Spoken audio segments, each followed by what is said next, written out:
नमस्कार, मी दिवाणजी आहेर विशेष वृत्त घेऊन तुमच्या समोर आलो आहे। रामदीपमध्ये आपले सहर्ष स्वागत। मधल्या काळामध्ये प्रकृती स्वास्थ्य ठीक नसल्यामुळे मी आपणापुढे काही विशेष वृत्त घेऊन आलो नाही आणि बऱ्याच काही घडामोडी राहून गेल्या।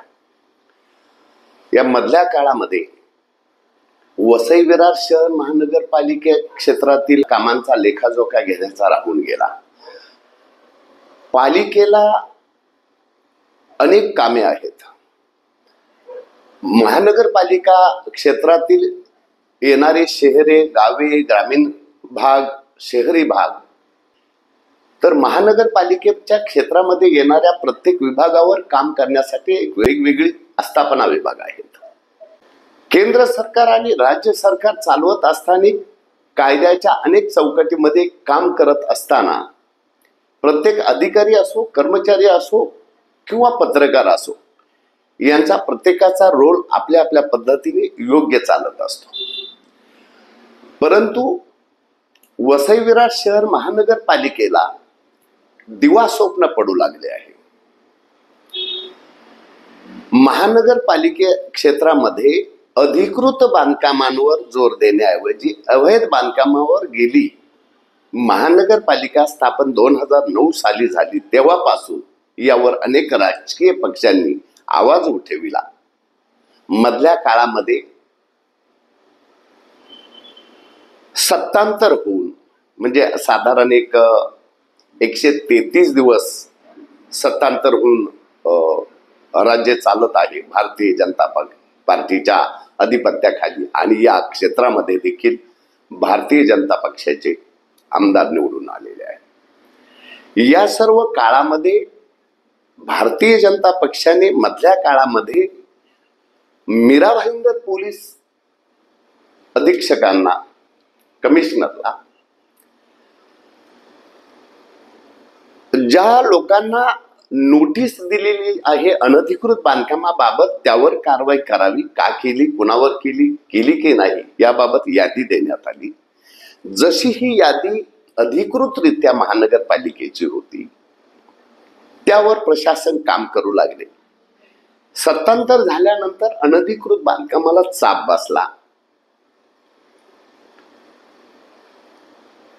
प्रशासन चालविताना जनतेच्या नागरी समस्यांचा अनेक मोठा विषय हाताळावा लागतो।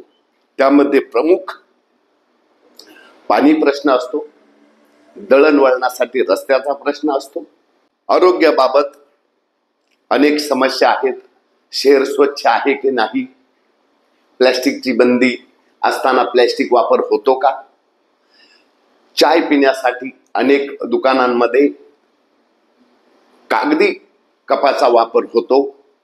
अशा अनेक वेगवेगळ्या विभागावर प्रशासन काम करत असते, परंतु त्या ठिकाणी कुठल्याही प्रकारचा बदल दिसत नाही। उदाहरणार्थ, पालिकेने अधिसूचना किंवा कायदा काढला म्हणून की चायच्या दुकानात कागदी पेपर ठेवू नये, कागदी कप ठेवू नये, परंतु सर्रास वापर होतो। तिथे महापालिकेला वेळ नाही काम करायला। प्लॅस्टिकवर बंदी असताना सर्रास या वसई विरार शहरामध्ये रस्त्याच्या जागोजागी, नाक्या नाक्यावर प्लॅस्टिकच्या कचऱ्याचे ढीग पडले। मग हे कुणाचं काम आहे? आणि त्या ठिकाणी जनावरे आपला चारा समजून तो एकदम विचित्र पद्धतीने, एकदम धर्माची ग्लानी होईल अशा पद्धतीत ते दृश्य असतं, त्यावर पालिकेवर लक्ष नाही। PWDचे रस्ते हे काही महानगरपालिकेकडे वर्ग झाले, जसा सातिवली रोड, चंदनसार रोड आणि वालीव रोड, काही हद्दीपर्यंत, परंतु तिथे महानगरपालिकेला काही सुचत नाही काम करायचं। महानगरपालिका चालण्यासाठी वेगवेगळ्या करातून उत्पत्ती करून शहर चालवायचे असते। आश्चर्याची बाब म्हणजे मागील अनेक वर्षांपासूनच्या रेकॉर्डमध्ये 111 कोटी रुपयांचा महसूल या महानगरपालिकेने जादा वसूल केला। नेहमीपेक्षा जास्त उत्पादन, जास्त वसुली केली। याबाबत एका वाहिनीने आणि त्या वाहिनीच्या पत्रकाराने, नामी पत्रकाराने आयुक्त अनिल कुमार पवार यांचा इंटरव्ह्यू घेऊन त्यांची पाठ थोपटली. राज्यात नव्हे तर देशभरामध्ये अनिल कुमार पवार यांच्या कामाबद्दल त्यांना शुभेच्छा दिल्या, अभिनंदन केलं, त्यांना प्रसिद्धी दिली की आपण 392 कोटी रुपये कराच्या माध्यमातून उभे करून आपण एक वेगळं काम केलं. याच अनिल कुमार पवारांनी वसई विरार शहर महानगरपालिका क्षेत्रामध्ये काम करणाऱ्या पत्रकारांची सामायिक कर वसुलीमध्ये नावे टाकली, त्यांच्या घराची पत्ते प्रसिद्ध केली, त्यांचा थकबाकी किती आहे ती दिली, कोण पत्रकार आहे त्यांची नावे प्रसिद्ध केली, ज्यांची संबंध नाही त्यांची नावे गोवली. वारे वा महानगरपालिका. जो पत्रकार या पालिकेचं नेतृत्व करतो, जो पत्रकार प्रशासनाचं नेतृत्व करतो, जो पत्रकार समाजाचं नेतृत्व करतो, अशा पत्रकाराला बदनाम करण्याचं कांड या महापालिकेने रचलं होतं. आणि पुन्हा येऊन काय सांगणार, चुकून झाला, असं होतं चुकून. दुसरे कामधंदे नाही पालिका क्षेत्रातील अधिकाऱ्यांना, विभागाच्या अधिकाऱ्यांना. पत्रकारांची यादी करतात काय, ती प्रसिद्धी माध्यमाच्या त्यांच्या साईडवर टाकतात काय. किती कर आहे पत्रकारांकडे.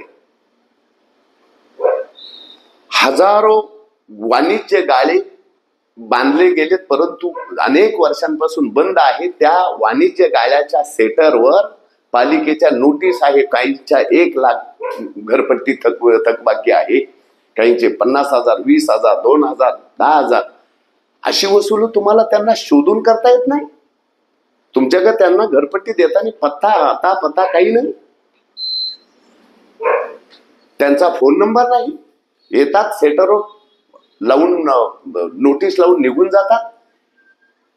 पत्रकारांना वेठीस धरण्याचे हे षडयंत्र नाही तर काय, बदनाम करण्याचा प्रयत्न काय. बुधवारी 2 एप्रिल 2025 रोजी पत्रकारांनी या विरोधात आंदोलन केले. तालुक्यातील सर्व पत्रकार एकवटला. तर महापालिकेला मदत करणारे जे काही सुरक्षा रक्षक, पोलीस असो अन्य, यांनी मुख्य दरवाजा बंद केला. चोर आहे ते, हमला करणारी जनता आहे.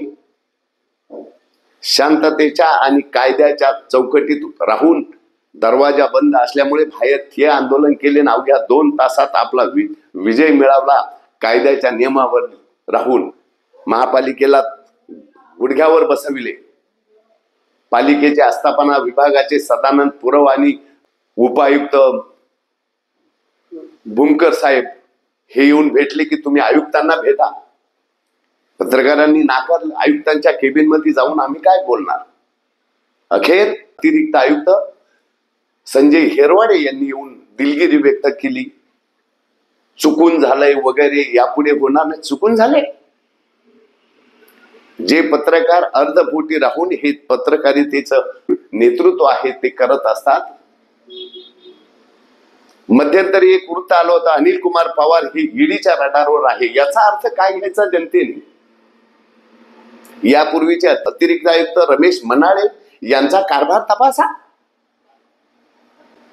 व्हिडिओच्या व्हायरल झालेल्या एका क्लिक मध्ये निलंबित मोहन संखे यांची क्लिक तपासा.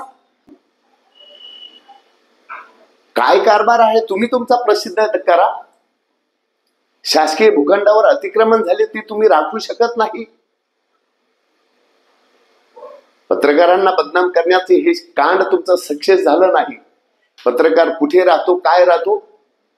महानगरपालिकेला जर प्रश्न केला की तुम्ही पत्रकार कायद्याचा भंग केला तर काय तुम्ही उत्तर द्याल.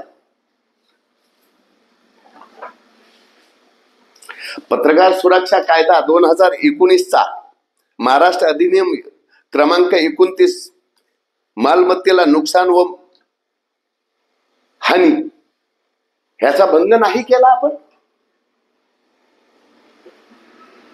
भविष्यात पुढे जाऊन या पत्रकारांची जी राहण्याची ठिकाणं आहे, भ्याड हल्ले करणारे काही लोक असतात, अशांसाठी तुम्ही प्रसिद्ध केली की काही यादी? पत्रकारांकडे अशी काय मालमत्ता आहे? करा, होऊ द्या चौकशी. एका बाजूला पत्रकारांची यादी काढलीच आहे ना तुम्ही, तर तुमच्या सर्व अधिकाऱ्यांचे मागील 2009 पासूनची यादी करा आणि होऊ द्या दूध की दूध, पाणी का पाणी. अखंड देश पत्रकारांना विनम्रपणे नमस्कार करतात. महाराष्ट्र नवनिर्माण सेनेचे संस्थापक अध्यक्ष राजसाहेब ठाकरे देखील पत्रकारांची अगदी प्रशंसा करत बोलत असतात. पत्रकारांच्या कामाची देखील शाबासकी देतात आणि चुकत असेल तर आमने सामने ते समोर सांगतात.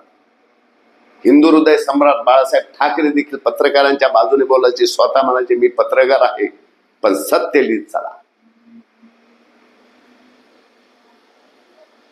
मीडिया क्षेत्रावर तुमचे बंधने येत असेल तर हे ठीक नाहीये.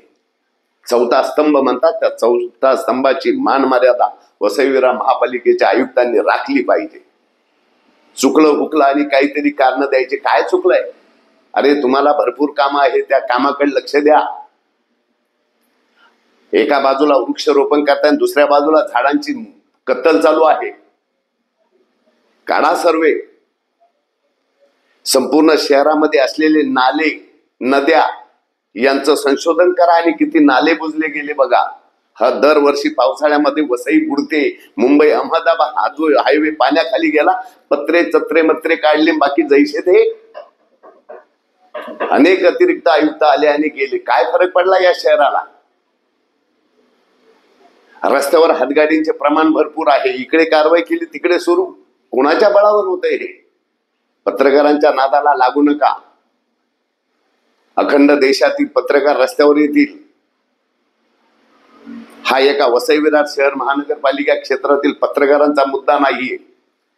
पण पत्रकारांच्या बाबतीत जर असं षडयंत्र केलं झालं तर खपून घेतलं जाणार नाही. कायद्याच्या चौकटीमध्ये पत्रकारांना संरक्षण दिलेलं आहे. तुम्ही कायद्याची पायमल्ली केली आहे. हा गोंधळ कशासाठी? पत्रकारांना दरवाजात बसवण्याची वेळ कशासाठी? पत्रकारास तुमचं नेतृत्व करणार आहे, तुम्हाला प्रसिद्धी दिली आहे. एका नामी चॅनलने, मी यापूर्वी आताच सांगितलंय, नामी एका वृत्तवाहिनीने याच अनिल कुमार पवारांची इंटरव्ह्यू घेतला आणि तुम्ही किती कर वसूल केला आणि त्या मुलाखतीत सांगितलं तुम्ही आम्ही आणखी इतकं आमचं टार्गेट असणार. अभिनंदन आहे. परंतु जी कामं तुम्ही करणे आवश्यक आहे तिथे मात्र पाठराखण आहे. ईडीच्या रडारवर अनिल कुमार पवार ही मध्य काळात बातमी एक, मला काही बाकी माहित नाही. याचा काय अर्थ आहे? तुमचं नाव कसं येतं? पालघरला नवनिर्वाचित आलेल्या जिल्हाधिकारी डॉक्टर इंदुराणी जाखर यांनी देखील या महानगरपालिकेवर आणि वसई तहसील या विभागावर एकदा फेरफटका नव्हे तर मथून अजून या ठिकाणी नजर देणे, या ठिकाणी मिटिंग घेणे गरजेचे आहे. नालासोपारा मतदारसंघाचे आमदार राजन नाईक, वसई मतदारसंघाचे आमदार स्नेहा पंडित दुबे यांना विनंती आहे की आयुक्तांनी याबाबत आपण सवाल उपस्थित करावा आणि यामागचा हेतू काय हे आपण आवर्जून विचारावे. कारण फक्त पत्रकाराची थकबाकी घरपट्टी किती आहे, मग बाकी अन्य विभागाच्या थकबाक्यांचं काय? थकबाकी कुणाचीच नाही. संपूर्ण शहराचा सर्वे करा, मग कुणाचे किती घरं आहे ते तरी होऊ द्या. राज्याच्या मुख्यमंत्र्यांनी मग प्रत्येक महापालिकेच्या किंवा जिल्ह्यामध्ये कुणाची किती घरं आहे होऊ द्या. कुणाची किती घरपट्टी बाकी, कुठल्या अधिकाऱ्याची किती घरं आहे, कुणाचं किती गबाड मिळेल, हा मामूली सब्जेक्ट नाही समजायचा. काय सापडलं तुम्हाला? कोणत्या पत्रकाराची लाखांनी घरपट्टी बाकी आहे दिसलं का तुम्हाला? काहींची 0 घरपट्टी आहे, तर काही असेल 1-2 वर्ष नसन भरली. पत्रकारांची काही आमदानी नाहीये. शासन पगार देत नाही पत्रकारांना, आणि जे काही वृत्तपत्र चालवतात त्यांना पेपर छापण्याचा एक खर्च आहे. जाहिरात माध्यम बंद झाले आहे. वृत्तपत्र चालवणं एवढं सोपं आहे? युट्यूब चालवणं सोपं आहे? त्याला सिस्टम आहे भरपूर. सत्तांतरानंतर जर पत्रकारांचा अशी काहीतरी वेगळं चित्र निर्माण करण्याचा काही डाव आहे का? समाजातील सर्व कार्यकर्त्यांनी, सर्व पक्षाच्या नेते मंडळांनी, कार्यकर्त्यांनी या गंभीर बाबीकडे लक्ष द्यावे आणि पुन्हा असे होणार नाही असे पालिकेने तर आश्वासन दिले आहे. परंतु पत्रकार हा प्रत्येकाचा, प्रसिद्धी माध्यमाचा एक दुवा आहे. सर्वांचं नेतृत्व करणार, लहान मोठा समजत नाही. आम्ही असे पळत असतो पाठीमागे. सर आपली बाईट द्या, तुम्ही पुढे आम्ही मागे. आम्ही तुमची प्रशंसा करत असतो, तुमची शाबासकी मांडत असतो. चुकलं तर चुकलं, ते मांडणं अधिकार आहे. तर या सर्व बाबींचा अधिकार